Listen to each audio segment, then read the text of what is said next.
नमस्कार प्यारे बच्चों। आज हम क्लास 9th के लेसन नंबर 1 सिविक्स में से लोकतंत्र क्या और लोकतंत्र क्यों पढ़ेंगे। इस लेसन को हम बहुत ही डिटेल से समझेंगे क्योंकि आप जिस 9th क्लास में पहुंचे हैं वहां पर हर चीज़ को परिभाषित करना और उसे समझना बहुत ज़रूरी हो जाता है। जानते हैं आप, ये सभी लेसन जो हम 9th में कर रहे हैं ये आगे चलकर कंपटीशन एग्जाम्स में आएंगे और तब आपको ये लगेगा कि क्वेश्चंस जो हैं न जाने कहाँ की और कौन सी बुक्स में से आ गए हैं, लेकिन वो सभी जो आगे कंपटीशंस में क्वेश्चंस आने वाले हैं वो एनसीईआरटी की बुक्स में से आते हैं, स्पेशली अप टू 12th। अगर आप इन बुक्स को अच्छे से पढ़ लेते हैं, थोरोली पढ़ लेते हैं, तो बस आप किसी भी एग्जाम में बैठिए, आपका एग्जाम क्लियर होगा। तो आइए इस लेसन को शुरू करते हैं। हमने पॉइंट टू पॉइंट इस लेसन को उठाया है और ये लेसन आपके लिए बहुत ज़्यादा लाभदायक रहने वाला है क्योंकि जो पॉइंट्स हम यहाँ डिस्कस करेंगे उनसे बाहर कोई क्वेश्चन आपके पास नहीं आएगा।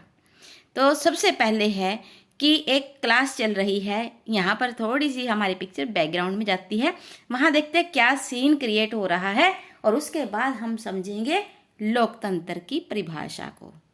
तो सबसे पहले क्या है, एक क्लास है जिसमें एक लड़की है, छात्रा है मेरी, वो अपनी क्लास के बाकी लड़कियों के साथ अपनी टीचर मैटिल्डा लिंगदोस, देखिए हम यहाँ पर बातचीत के दौरान लिंगदो मैडम पढ़ेंगे लेकिन पूरा नाम क्या है, मैटिल्डा, उनके सवालों के जवाब चल रहे हैं जहाँ पर मेरी और बाकी लड़कियां मैडम से प्रश्न करती हैं कि हमें लोकतंत्र की परिभाषा को समझने की क्या आवश्यकता है और मैडम जो है बहुत अच्छे से जवाब देती हैं और लड़कियां उससे संतुष्ट भी होती हैं।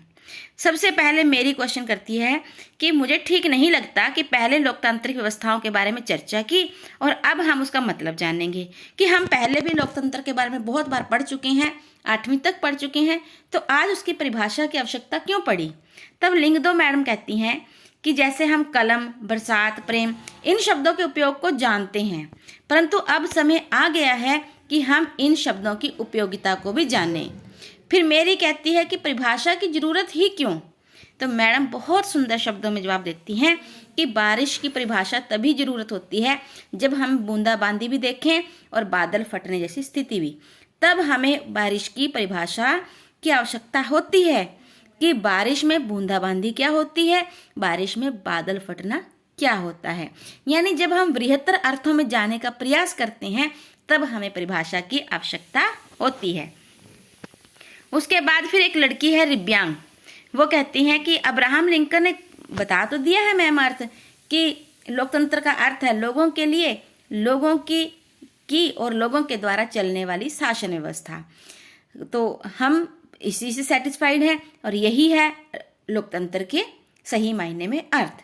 तब मैडम लिंगदो कहते हैं कि मैं भी इस परिभाषा से संतुष्ट हूँ, मुझे भी ये बहुत सुंदर लगती है, लेकिन जब तक हम इस मसले पर खुद से विचार ना करें तब तक ये मुश्किल होगा कि लोकतंत्र की सर्वोत्तम परिभाषा ये है। हम किसी चीज़ को सिर्फ इस आधार पर क्यों माने कि ये परिभाषा एक नामी ग्रामी आदमी ने दी है, ये सभी लोग इसको मानते हैं तो इसका मतलब यही इसका अर्थ है। क्यों ना हम समझें कि लोकतंत्र का अर्थ क्या है। तब योलांदा कहती है कि मैम इसका शाब्दिक अर्थ भी हमने पढ़ा है, डेमोक्रेसी। देखिए लोकतंत्र को इंग्लिश में क्या कहते हैं, डेमोक्रेसी। डेमोक्रेसी शब्द जो है यूनानी शब्द डेमोक्रेसिया से बना है। यूनानी में डेमोस का अर्थ होता है लोग, क्रेशिया का अर्थ होता है शासन। इस प्रकार डेमोक्रेसी का अर्थ है लोगों का शासन। ये जो योलांदा लड़की है वो कहती है। प्यारे बच्चों, जो हम ये लेसन्स पढ़ रहे हैं इनके प्रश्न उत्तर 9th में तो आते ही हैं, 10th में भी आते हैं। 10th में जब हमारे पास डेमोक्रेसी के लेसन्स होंगे लोकतांत्रिक राजनीति में से, तब क्या होगा, हमारे पास लेसन बृहत्तर सा हिसाब से होगा, परंतु जब 10th में एक एक मार्क्स के क्वेश्चन होंगे तो हम सोचेंगे कि डेमोक्रेसी शब्द किस भाषा से लिया गया है, ये तो हमने पूरी किताब में कहीं नहीं देखा।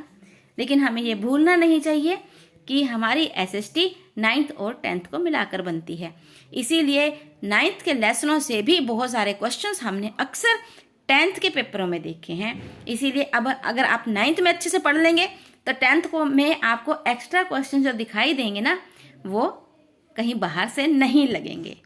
उसके बाद है कि इस प्रकार डेमोक्रेसी का अर्थ है लोगों का शासन। तब लिंगदो मैडम बहुत ही ज़्यादा समझदारी का परिचय देते हुए कहती हैं कि सिर्फ अर्थ निकाल लेना ही उसका अर्थ समझ लेना नहीं होता। समय और प्रयोग के साथ अर्थ बदलते रहते हैं। जैसे पुराने समय में कंप्यूटिंग या गणना, यानी कि कंप्यूटर शब्द ही ले लें हम, कंप्यूटर शब्द का क्या अर्थ था? सिर्फ कंप्यूटिंग या गणना करना। लेकिन क्या आज हम कह सकते हैं कि कंप्यूटर सिर्फ गणना करने के लिए है? नहीं, आज तो कंप्यूटर शब्द का प्रयोग बहुत सारे कामों में, जैसे लिखने, पढ़ने, डिज़ाइन बनाने, संगीत सुनने, फिल्में देखने, सभी जगह हो रहा है। तो इस प्रकार से शब्दों के अर्थ समय के साथ बदलते रहते हैं। उसके बाद मेरी कहती है, मैडम इसका मतलब, आपका कहने का मतलब ये है कि हमें खुद से सोचना होगा कि लोकतंत्र का क्या अर्थ है और उसकी खुद से परिभाषा घड़नी होगी। तो लिंगदो मैडम कहते हैं बिल्कुल सही। आओ अब हम देखते हैं। तो एक सरल सी परिभाषा देखिए, ये है जो हमने बहुत बार रिवाइज भी की है कि लोकतंत्र शासन का एक ऐसा रूप है जिसमें हम शासकों का चुनाव करते हैं। प्यारे बच्चों, हमने अपने शासकों का चुनाव किया और वो शासन चला रहे हैं, तो क्या मात्र यही लोकतंत्र है? नहीं, ये भी तो हो सकता है कि जिनका हमने चुनाव किया वो शासन प्रक्रिया में कोई भागीदारी ही नहीं दे रहे हों। यहाँ पर हम बहुत सारे देशों की उदाहरण ले लेकर इस लेसन में लोकतंत्र को समझेंगे। क्यों? ताकि हम समझ पाएं कि असलियत में हर देश लोकतंत्र तो बनना चाहता है, लोकतंत्र होने का दावा तो करता है, लेकिन असलियत में लोकतंत्र की आत्मा को फॉलो नहीं करता। म्यांमार, जिसे पहले बर्मा भी कहा जाता था, सैनिक शासकों का चुनाव लोगों ने नहीं किया। जिन लोगों का सेना पर नियंत्रण था वे देश के शासक बन गए और शासक के फैसलों में लोगों की कोई भागीदारी ही नहीं है। क्यों? क्योंकि सैनिकों का चुनाव लोगों ने नहीं किया था। ऐसे ही चिले में, दक्षिणी अमेरिका का एक देश है चिले, वहां पर पिनोशा जैसे तानाशाहों का चुनाव लोगों ने नहीं किया। वे राजशाहियां चला रहे हैं और फिर बता रहे हैं कि हम लोकतंत्र को फॉलो कर रहे हैं। सऊदी अरब के शाह जो हैं वो लोगों के द्वारा नहीं चुने जाते, बल्कि राज परिवार में उनका जन्म हुआ है, इसीलिए वे शासक बन जाते हैं। तो हम कैसे कह सकते हैं कि वे लोकतंत्र को फॉलो कर रहे हैं? समकालीन दुनिया की हर सरकार, चाहे वो लोकतांत्रिक हो या ना हो, खुद को लोकतांत्रिक कहलाना बहुत पसंद करती है। इसीलिए असली लोकतंत्र और दिखावटी लोकतंत्र में सावधानी पूर्वक फर्क करने के लिए आज हमें ये लेसन अच्छे से करना होगा।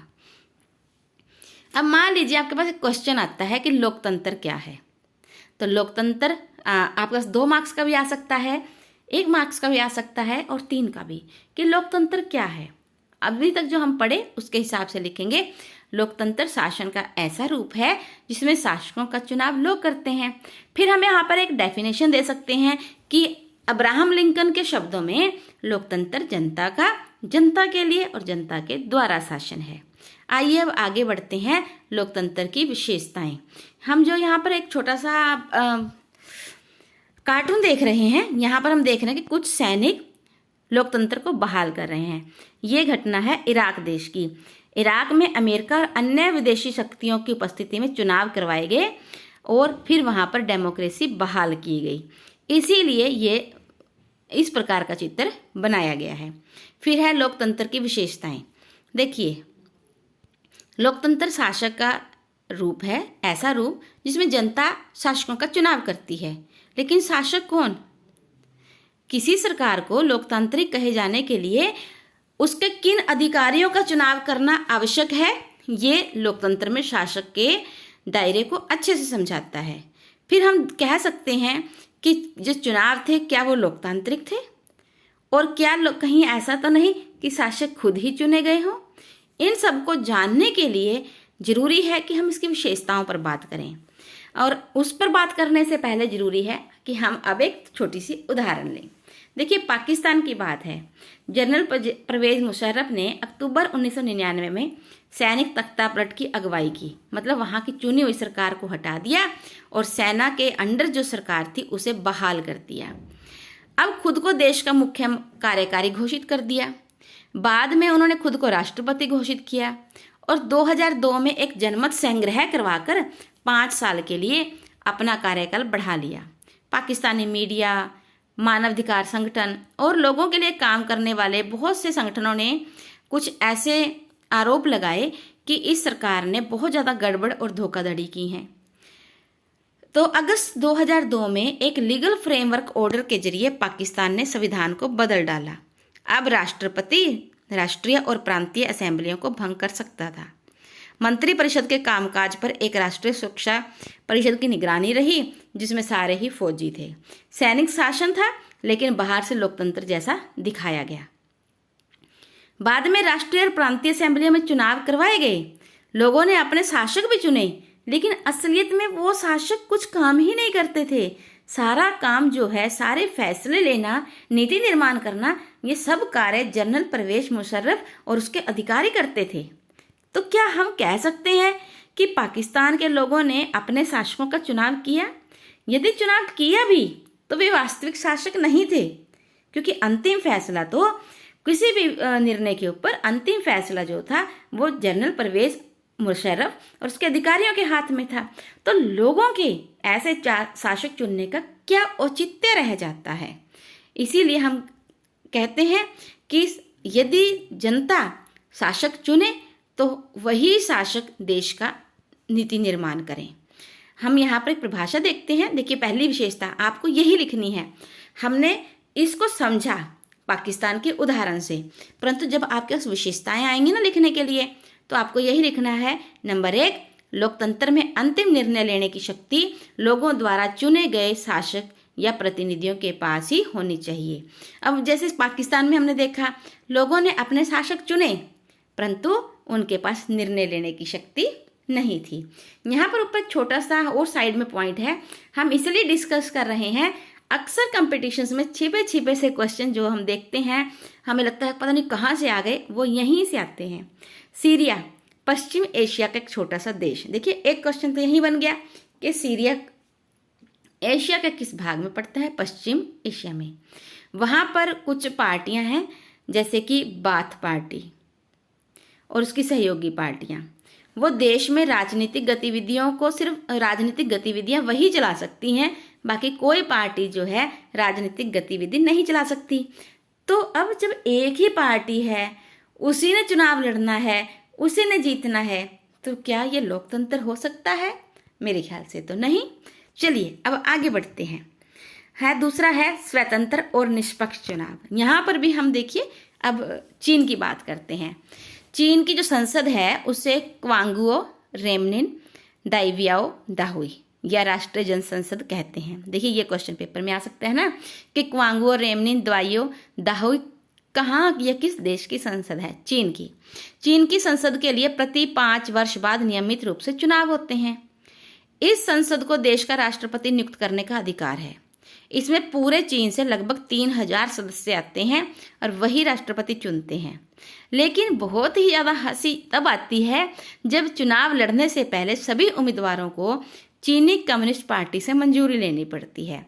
अर्थात एक पार्टी है चीनी कम्युनिस्ट पार्टी, वो तय करती है कि चुनाव कौन लड़ेंगे।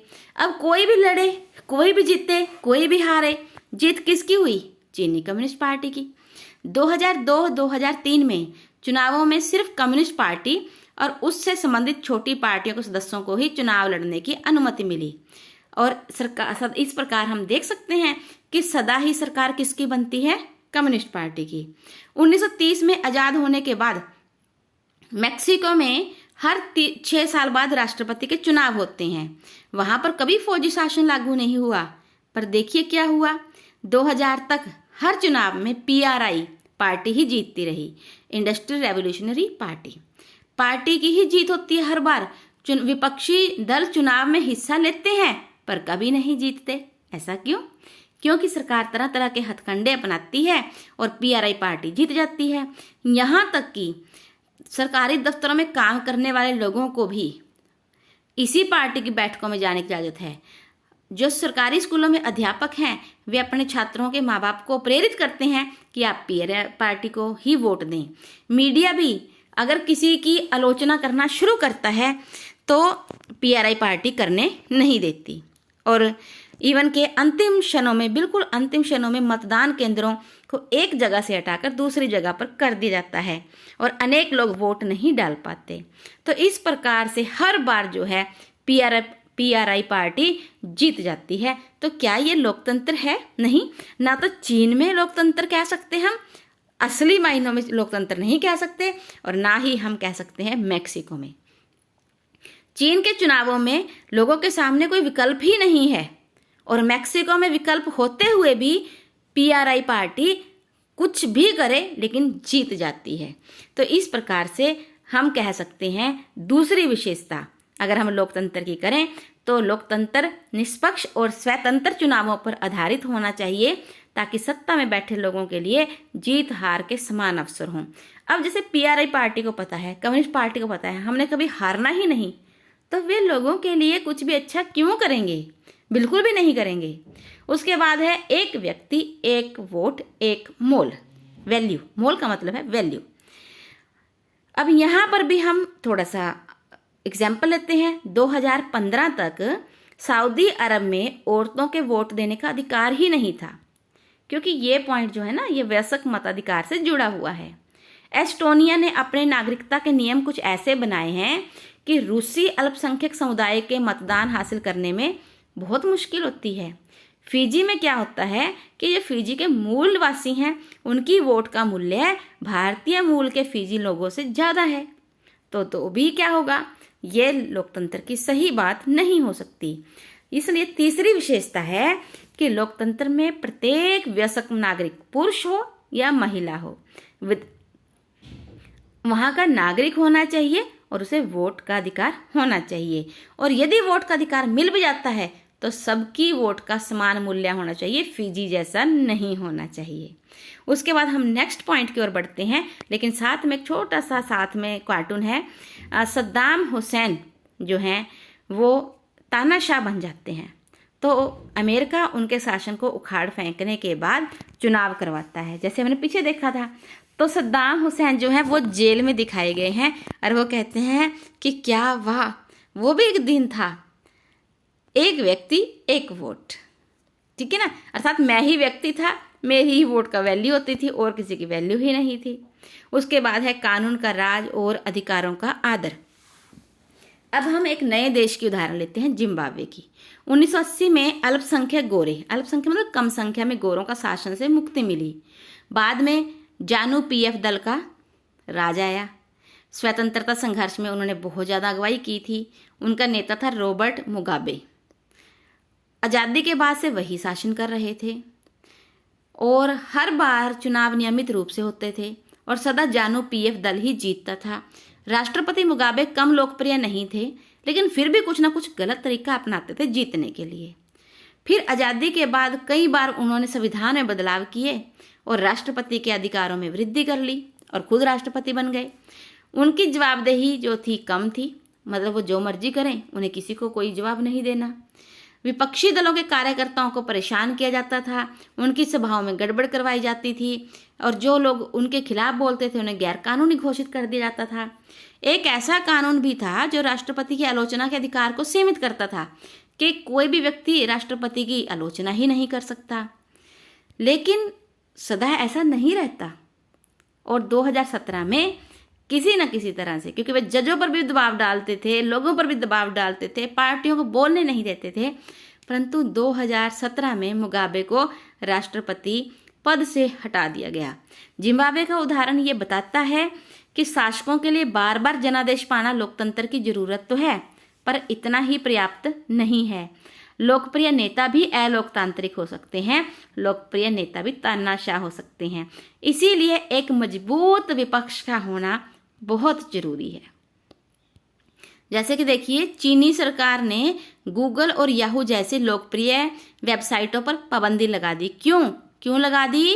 क्योंकि ये बिल्कुल निष्पक्ष बात सामने रखती थी और चीनी सरकार को ये सहन नहीं था। इसीलिए जरूरी है कि हम कुछ बुनियादी अधिकारों का आदर करें। हम बात कर रहे थे ना कि कैसे जो है लोकतांत्रिक नेता, लोकप्रिय नेता जो हैं वो भी अलोकतांत्रिक और तानाशाह हो सकते हैं, लेकिन हमें चाहिए कि हम बुनियादी अधिकारों का, सबके बुनियादी अधिकारों का आदर करें। सबको सोचने की, अपनी राय बनाने की, सार्वजनिक रूप से विचार रखने की, विरोध करने की, संगठन बनाने की ये स्वतंत्रताएं होनी चाहिए। और इसी प्रकार कुछ दूसरी शर्तें भी हैं कि चुनाव के बाद सरकार चलाने के तौर तरीकों पर लागू होती हैं। चाहे सरकार बना ली, लोगों ने चुन लिया, इसका मतलब ये नहीं कि वे अपनी मनमर्जी करेंगे, नहीं, उन्हें भी कुछ खास तौर तरीकों के अनुसार, नियमों के अनुसार सरकार को चलाना होगा।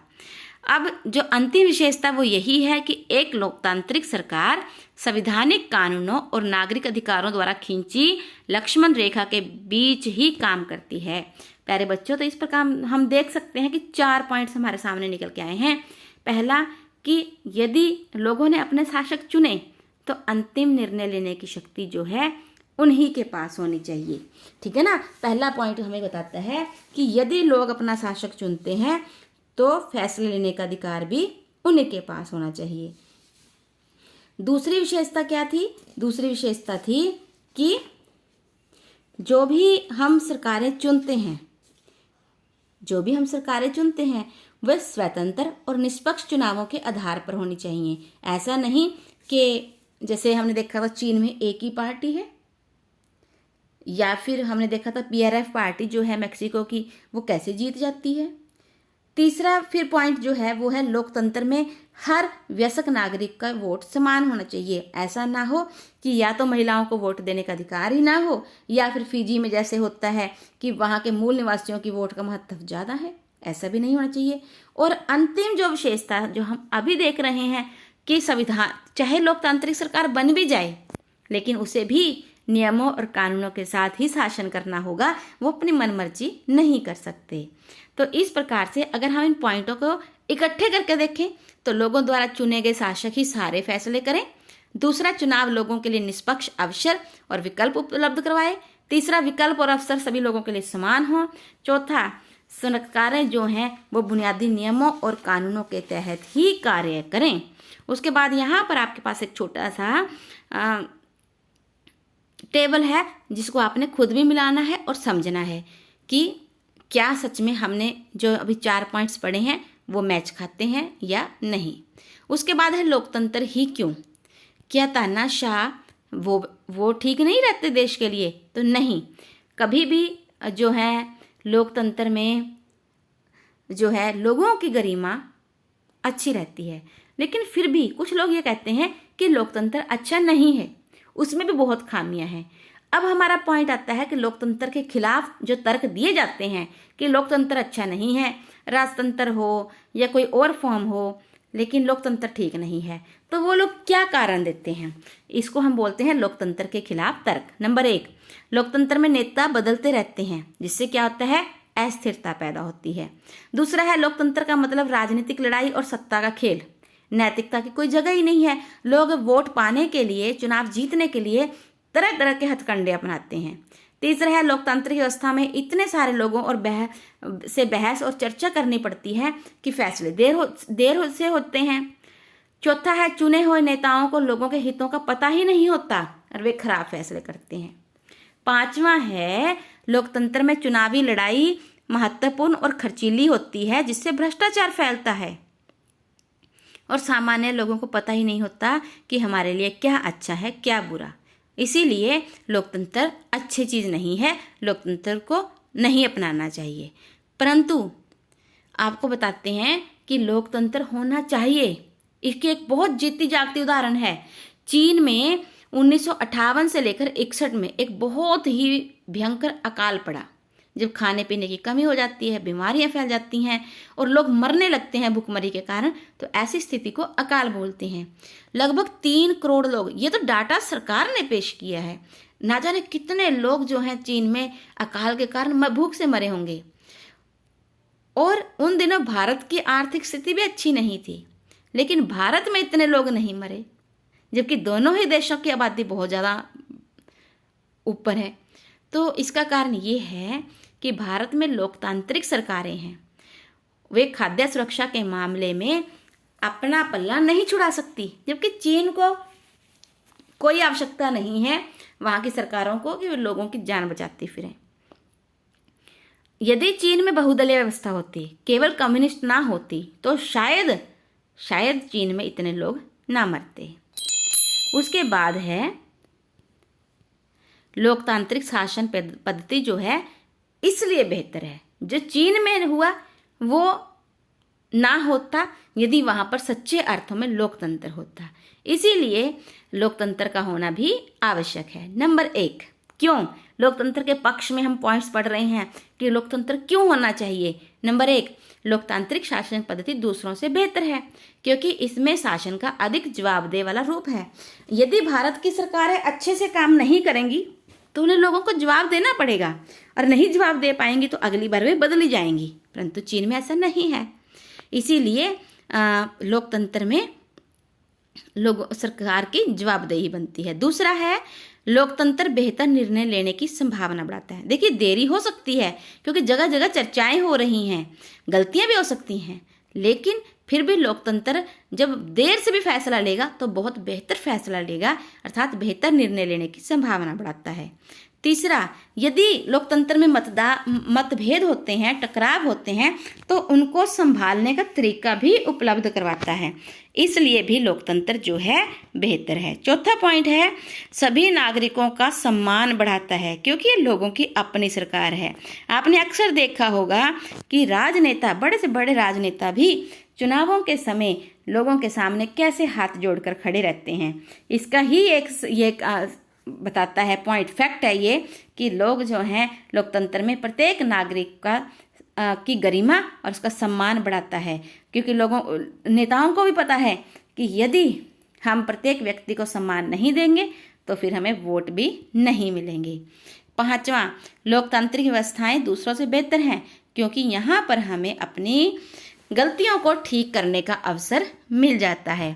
कोई भी और ऐसी सरकार नहीं है जो इस बात की गारंटी देती हो कि हम अपनी गलतियां सुधार सकते हैं, लेकिन लोकतंत्र में गलतियों को सुधारने का मौका मिलता है। यहाँ पर एक कार्टून है, ये कनाडा का है और कनाडा में 2004 में संसदीय चुनाव हुए। वहाँ पर जो लिबरल पार्टी है वो लोगों में को बहुत ज़्यादा नापसंद थी, फिर भी लोगों को यही लग रहा था कि नहीं लिबरल पार्टी आ जाएगी, जबकि बहुत ज़्यादा विरोध था। कुछ लोग कहते हैं कि हम मतदाता हैं पर बहुत नाराज हैं, कुछ कहते हैं लिबरल पार्टी घमंडी हो गई है, कुछ कहते हैं लिबरल पार्टी ने हमारा विश्वास तोड़ दिया, कुछ ने कहा कि लिबरल ने सारा धन हड़प लिया। लोग कहते हैं कि नहीं फिर भी जीतेगी तो यही, लेकिन जब चुनाव के नतीजे आए तो देखा गया कि लिबरल पार्टी चुनाव हार गई।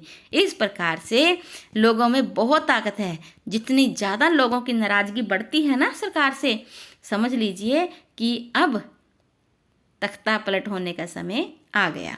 उसके बाद है लोकतंत्र का बृहत्तर अर्थ, बहुत बड़े लेवल पर अर्थ। बृहत्तर अर्थ होता है बहुत विशाल अर्थ। देखिए, सबसे पहला कि हमारे देश में जो लोकतंत्र है वो प्रतिनिधित्व वाला लोकतंत्र है, अर्थात हम सभी बैठकर प्रधानमंत्री नहीं बनते या सारे मुख्यमंत्री नहीं बनते, बल्कि हम अपने प्रतिनिधि चुनकर भेज देते हैं, वे सरकार का संचालन करते हैं।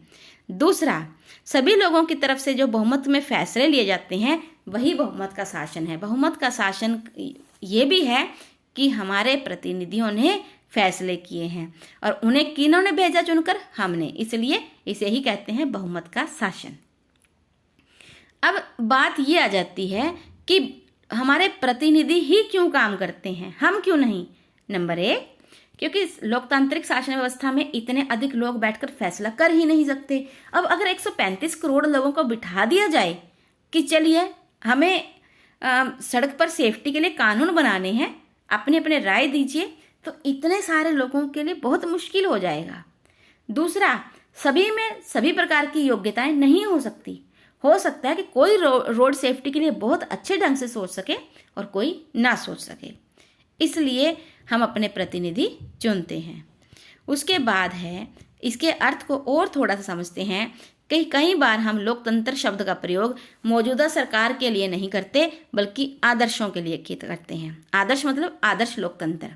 जैसे कि हम कहेंगे कि देश में असली लोकतंत्र तो तभी आएगा जब कोई भी भूखे पेट नहीं सोगा। दूसरा हम कह सकते हैं कि लोकतंत्र में प्रत्येक नागरिक को फैसले लेने की समान भूमिका होनी चाहिए, तभी लोकतंत्र है। तो प्यारे बच्चों, ये बातें जो है ना, एक आदर्श लोकतंत्र की हो सकती हैं, लेकिन हम एक ऐसे लोकतंत्र की बात कर रहे हैं जो कम से कम न्यूनतम शर्तें ही पूरी कर दे।